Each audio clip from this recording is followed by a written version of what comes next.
Bejn it-2 u 3 f'pajjiżna ġew irreġistrati 102 każi ġodda ta' COVID-19 filwaqt li fiequ 124 persuna.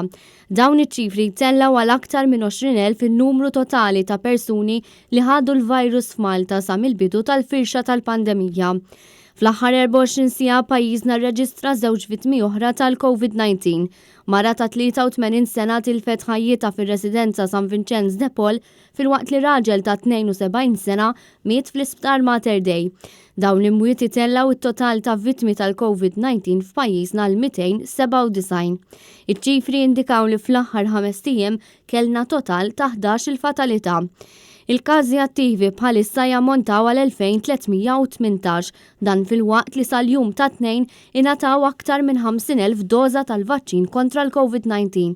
Minn dawn 17,102 ingħataw it-tieni doża. Wieħed jinnota wkoll li n-numru ta' swab test li saru fl-aħħar 24 siegħa kienu ferm inqas minn dak li konna qed naraw fl-aħħar ġimgħat. Dan meta bejn it-2 u 3 saru ftit aktar minn 2000 swab.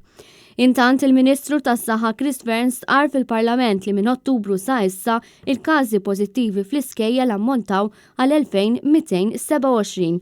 Dan in-numru jinkludi childcares, studenti, edukaturi u diversi ħaddiema oħrajn fosthom anke xufiera li waslu tfal lejn l-iskola.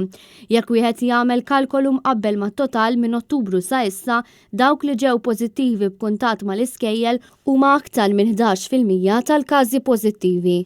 Fi żviluppi oħra kien konfermat li f'pajjiżna tfaċċa każ wieħed tal-varjant li ġej mill-Afrika ta' Isfel, filwaqt li hawn aktar minn 50 każ tal-varjant Ingliż.